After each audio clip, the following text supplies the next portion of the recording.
Welcome to The Artist Recreates the World. I am with Tanisha Bess. Yes. Tanisha, thank you so much for coming. Oh, thank you. It's my pleasure. You know, I have enjoyed your work for how long? Since 2019? I think so, yeah. 2019 is when I think we first met. Talk about your work. We'll just go right into that. Or you can Oh, talk about you as the artist. yes. So my name is Tanisha Best, and you can find me on Instagram under DearNewark. That is, I guess, my official artist name now. My art is photography, so I am a visual artist. I have been taking pictures since I was 9 years old. So I've been an artist basically my whole life. And now my art is focused on the city of Newark, my birthplace. I have started to incorporate motion, music, and my goal is 3D animation. So that's my future. Tell us a little bit about what you love about Newark and the art scene. What I love about Newark and the art scene is that even though Newark is a big city, Newark feels so small and feels so connected.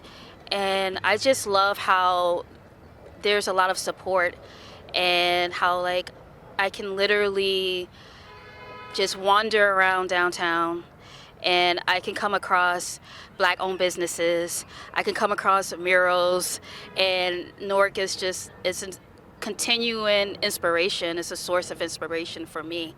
So that's what I really love about this beautiful city. And talk about some of the places that your art has been placed recently. Yes. Yes. She's very excited about I that. am, because it's like this is a dream come true. My dream since I've been in high school has been to like spread my art around and to share my art. So we can go back to 2019, Equal Space, the amazing people there, Medina, Kelly, and I want to say that like I met them both in 2019, and as soon as Medina saw my work, he invited me to hang my work up in their conference room on the fourth floor of Equal Space. So that was the first place in Newark, New Jersey that I actually had my artwork. And then after that, 915 Broad Street, which is where across the street from City Hall. So the Adina, who she owns the IHOP and cornbread, has like some of my work in the residence, which is amazing to me because I just love the idea of my work being accessible to people where they live, their friends and families. That's always been my goal. And then I recently was in a art show last year at Aguaba, Aura. It was during the Newark Arts Festival week. So I showed two of my pieces that's from Morocco.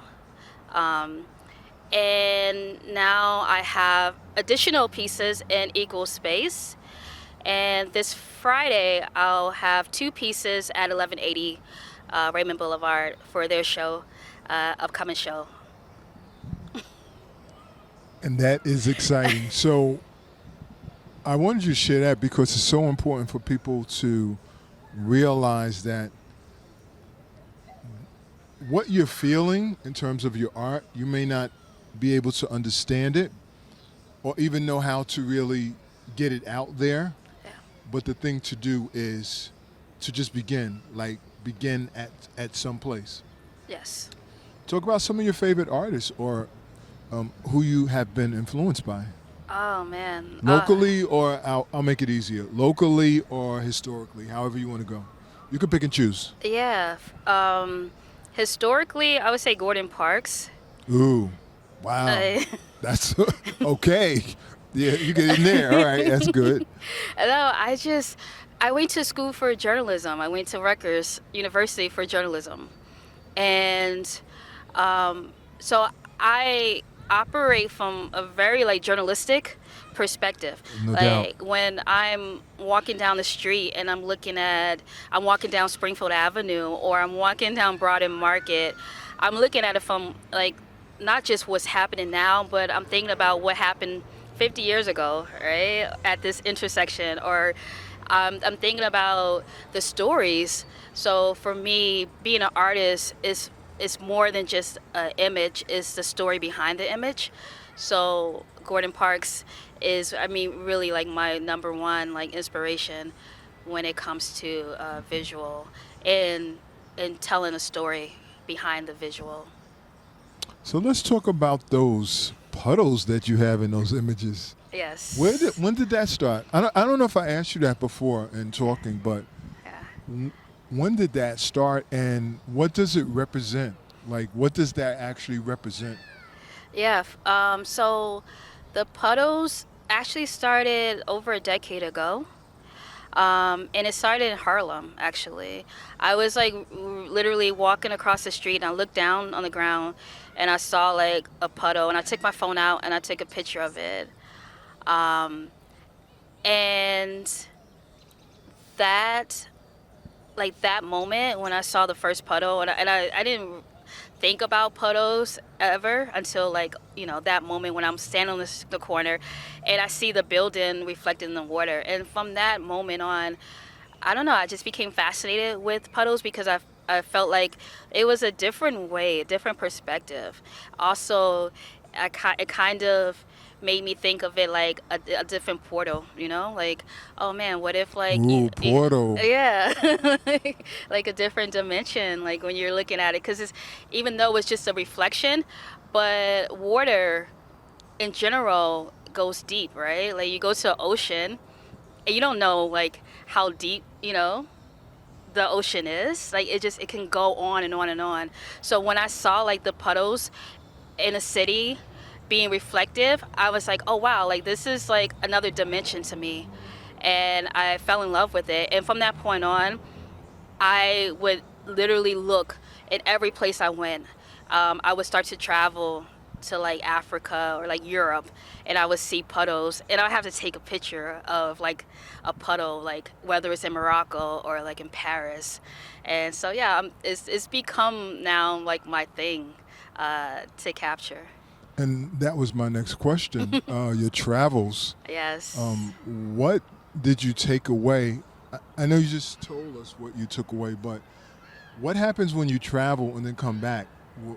What's going on with you, like creatively and from an inspirational standpoint? Yeah, so like the one thing that I literally take away and bring back with me is my perspective. It opens up, it widens. Ooh, I love that. Because I look at where I come from, and I feel like when I go to another country, like I go to Egypt or I go to Morocco or you know I go through Europe, and specifically going to Africa, going to Morocco and Egypt, made me realize, wow, like okay, some of the luxuries that I take for granted being here, back at home, it also, but it also makes me appreciate some of the like connections that you build when you're in a country like Morocco and you're in the middle of the desert and feeling connected to Mother Nature and feeling connected to, you know, something that we don't realize it when we're back here in the concrete surrounded by buildings. Concrete jungle. The concrete jungle. But being in Morocco, I felt so connected. I felt closer to like, you know, the source, you know, the universe, you know, God, you know, and then it made me come back here and realize, wow, I want to experience that more, but I also want to, as much as I can, encourage others to travel and to go abroad and to at least like get that experience of being in a different environment and encountering people that you would never encounter from where you live on a daily basis. That's good stuff. What would you tell artists to help them in their development and plight? And I know you already shared things, some great insights, but like just in closing, and what you see and what you understand, and you see other artists, what would you like really share that's a big thing for you that you think that could really help other artists, other Yeah, yeah. The creatives? main thing that I would share to artists, creatives, is really to embrace the highs and the lows of the journey. That's something that I am embracing myself. It is difficult when you're in moments of having a what I call a creative block, where you feel like you can't create anything, where like maybe you're not feeling inspired. I would say to like embrace those moments, and and for me, like, not be so afraid of those moments. So like for a creative, an artist, understand that life is like ups and downs, and you know it's great when you are feeling like inspired. It's great when you are creating, but to allow yourself to also rest as well. Allow yourself to just be still, just like just to be in those moments where it's the downtime, where you might just need to recharge. You might, and also like, to travel too, even if you can't get on a plane, take a short train ride someplace. Take like, like get some friends, if they're down to rent like a cabin someplace, or go to like different environments, go upstate, if you want to, or go to the water. Find ways to Don't give reconnect. away too much of your blog now. You giving away your blog. Just reconnect, just reconnect. I want to say something about what you said in terms of creative block. Yes. Now, I'm not disagreeing with you. I don't believe there is creative block. But I do agree with you, and I'm just going to say it in a different way. I believe in the cosmology. The universe has cycles for us. And if we can ride those cycles, there are times when the energy is not strong Yeah. with where we are. It's Yeah. just not. It's very weak. But there are times when the energy is with us and very strong, and we can create in those spaces. And so I would add to what you're saying is that understand, do your spiritual work, but understand the cosmology, understand where you are and what's going on. Because sometimes we fight against those low ebbs. Yeah. And I'm saying the exact same thing you're saying. When that low ebb is just a time that spirit is allowing you to take it down for whatever reasons. You don't have to always explain it. Yes. But then there's some times where you have that push and you're like, wow, I got to go. I got to do this. I don't know why I'm doing it, but I got to do it. I got to move it straight. I got to do it now. Boom, boom, boom. And you're in that flow. So that was good stuff. Yeah. Thank you. This is awesome. Anything else? You told everybody where they can reach you and find your work. Oh yeah. So you can go to Instagram, DearNewark. That's my IG, and I have a website, tbestphoto.com. So yeah, check it out. The artist recreates the world, and this is an artist recreating her world. Awesome. Tanisha Best. Peace, peace.